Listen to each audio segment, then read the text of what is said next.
Seeing two people fall in love can be so infectious and inspiring.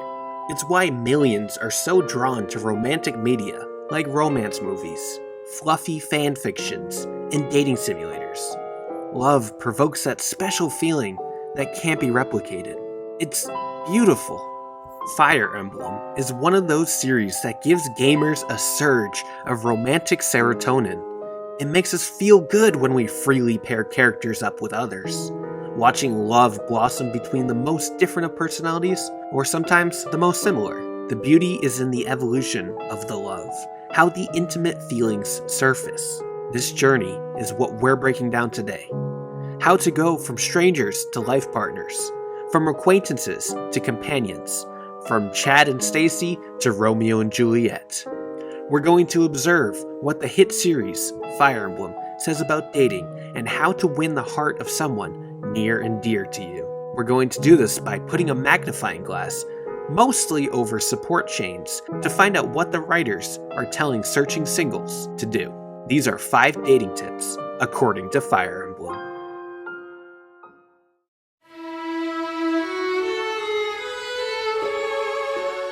Do you miss the old days? You know, back when women didn't have rights. Are you someone who abuses the term old-fashioned to cover sexism?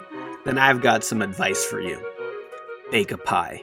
The timeless and incredibly iconic support of Chrom and Sumia from Fire Emblem Awakening really hammers home gender roles.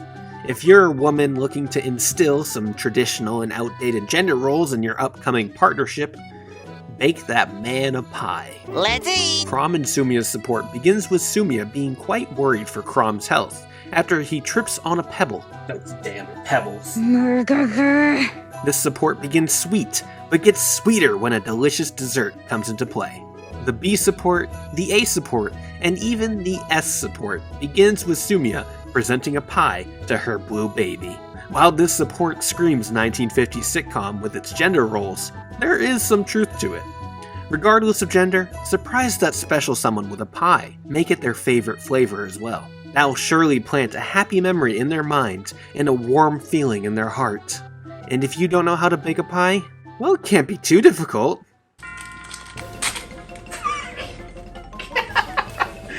That's fine. So this is how you make a good pie. I mean, I've never done this before, but it's gonna be a good pie.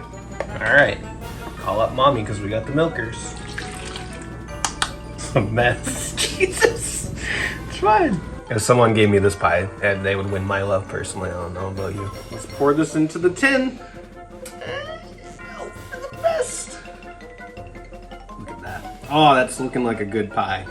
That's a lot. That's That's a lot. Okay, it's fine. We're gonna need a new oven after this one. It's fine. There's no such thing as too much. Okay, if there's no such thing as too much, let's put it in the oven right now. It's fine. It'll work. It works. It's gotta be fine. All right.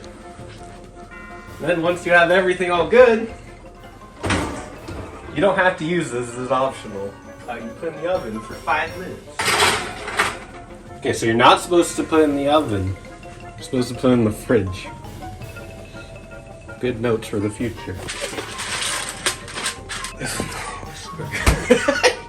We're good now. Well, if you can't make a good pie, just buy one. It's fine. They don't have to know. I love you. Works like a charm. So go on. Bake that rhubarb and fiddlehead pie for your crush and feel the romance heat up.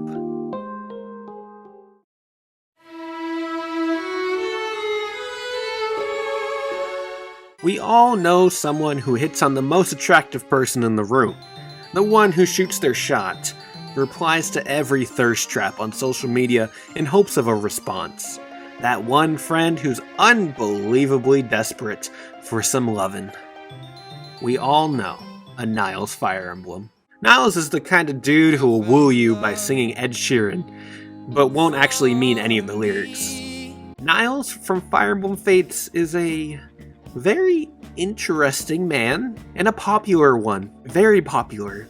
Did you know that Niles ranked 7th in a popularity poll in Japan in 2015?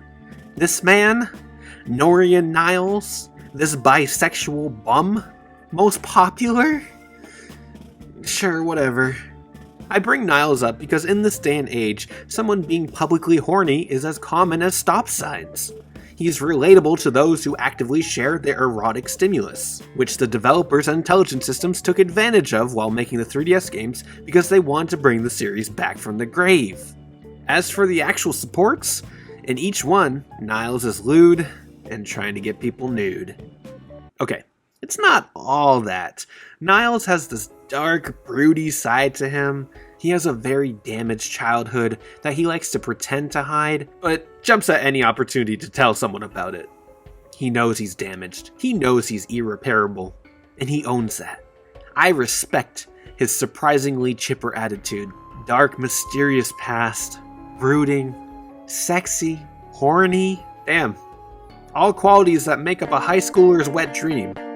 You know, so many people in this world are going to be married because someone was horny on Twitter and sent that message, and because of that message, they're going to be in a relationship. So who am I to judge horny people? Who am I to judge horny actions? As long as it's consensual, as long as there are no boundaries broken, horny is fine. Who am I to judge?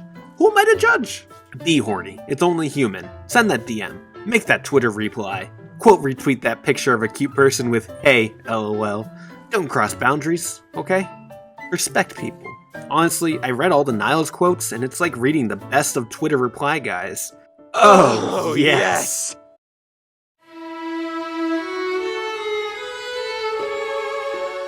Let's divert a little bit from this video's topic.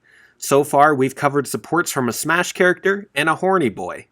Let's break away from actual support chains and discuss something that raises support in another way.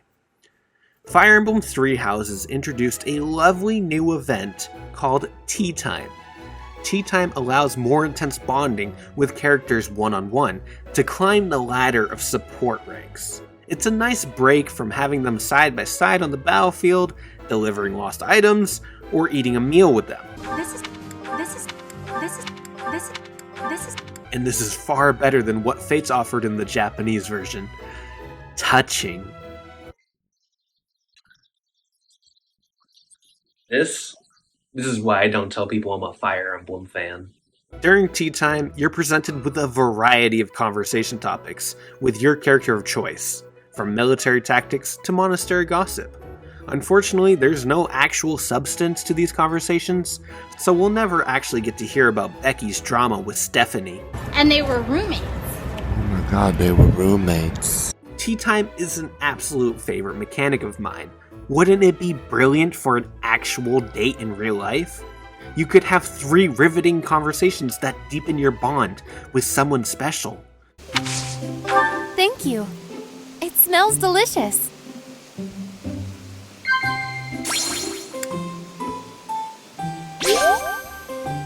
I'm also a golden deer.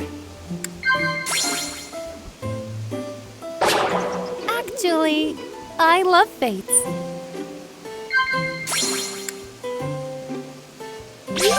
More Fire Emblem characters.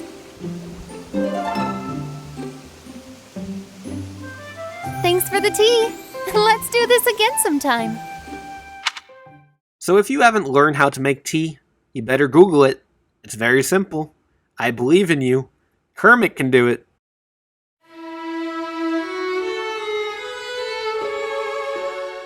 Robin.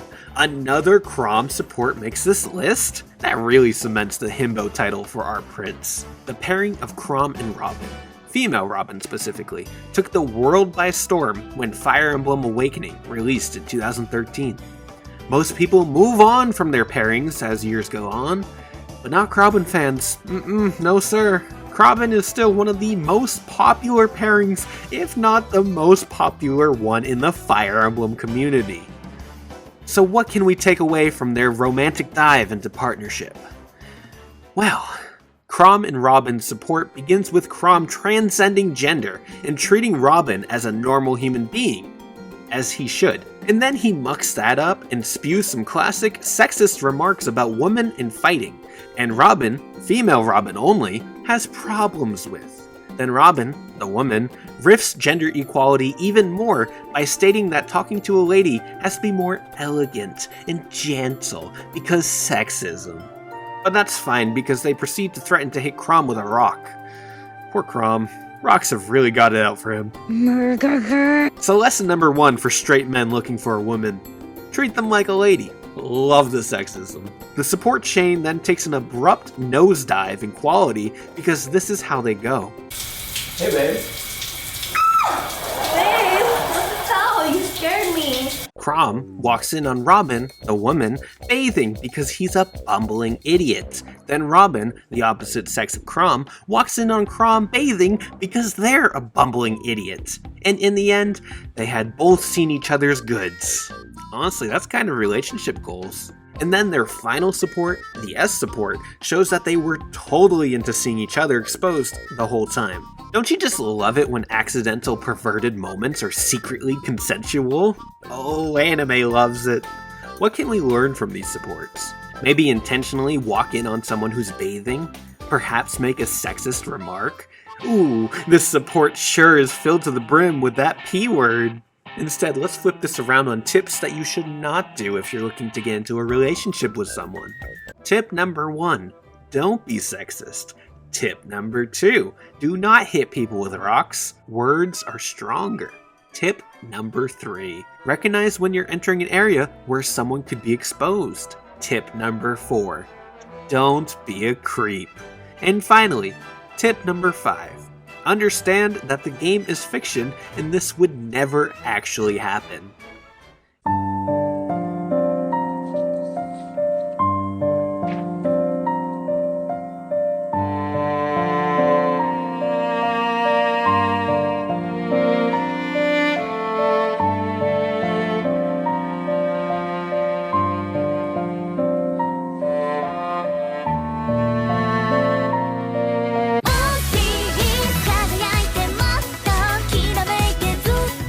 It's not fair to exclusively judge these two on their supports alone, because they have plenty of lovey-dovey moments throughout the entire story of Awakening.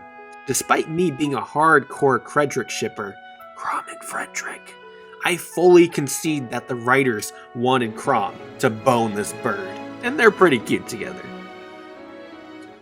Here are some honorable mentions from the 6,000 supports in Fire Emblem. Just like Silas and Hana, criticize your potential crush's passion.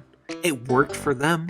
Become an alcoholic gambler. Astrid and Makalov are the happiest couple I've seen. Ophelia and Soleil suggest swapping bodies. Scream at the one you love when they pester you. That works every time according to Noir and Lawrence. Say nothing. Works for Baruka and Saizo. Scare your beloved through growling. Na is a big fan of that. Inigo is not. Now on to the final dating tip from Fire Emblem.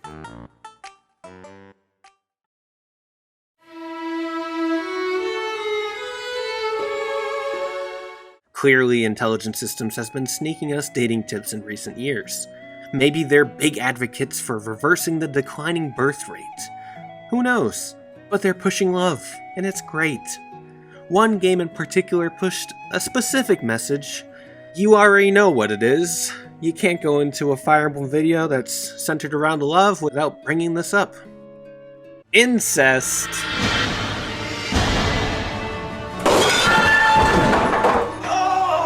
Fire Emblem Fates, the very strange title in the series, focuses on the protagonist, Corrin, choosing between two families, the Hoshidan family and the Norian family. In the prologue of this game, we know Corrin as someone who has been raised in Nor, alongside their brothers and sisters, Xander, Camilla, Leo, and Elise.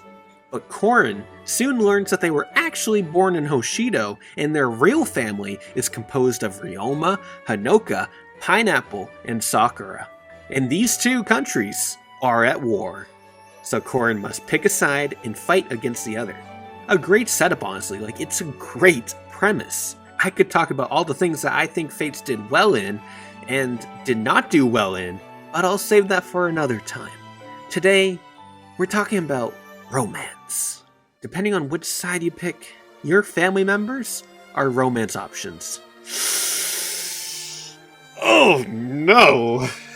Oh god. Oh goodness. A lot of people love to throw the blame on Camilla of Nor because she's super sexualized and wants Corrin more than I want Metroid Prime 4. Honestly, each family member is at fault. No matter how hot you think Xander or Ryoma are, they're part of the problem. I feel like I shouldn't have to explain why this is a bad thing, but judging on what I've seen in the past 5 years makes me think I should probably explain why it's a bad thing, so I'm just going to give it a quick rundown.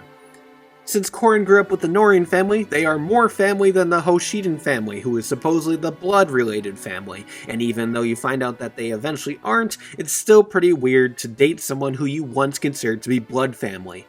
That's like if I had a sister and then finding out that she wasn't my sister, and then I proceed to date her. That's weird. It doesn't work in real life, and it should not work in anime. Booba! What can single Pringles gather from these incestuous supports? Well, as mentioned before, the Hoshiden family isn't Corrin's actual family. They find this out through a letter. Because of this letter, they decide to put a ring on it and make some babs. So if you fancy someone, you should write them a letter. In the digital age, you can always just send a message, send a DM, even send an email. But that's nowhere near as meaningful as sending a physical letter. Don't stalk someone to find out their address. Just deliver it to them in person. It's impactful. Once you get their address, though, mail them a letter. Go for it. It's totally cool. Writing a letter means a lot. It can mean the world to someone. And I'm just going to assume that this is what intelligent systems want you to take from the support. Definitely.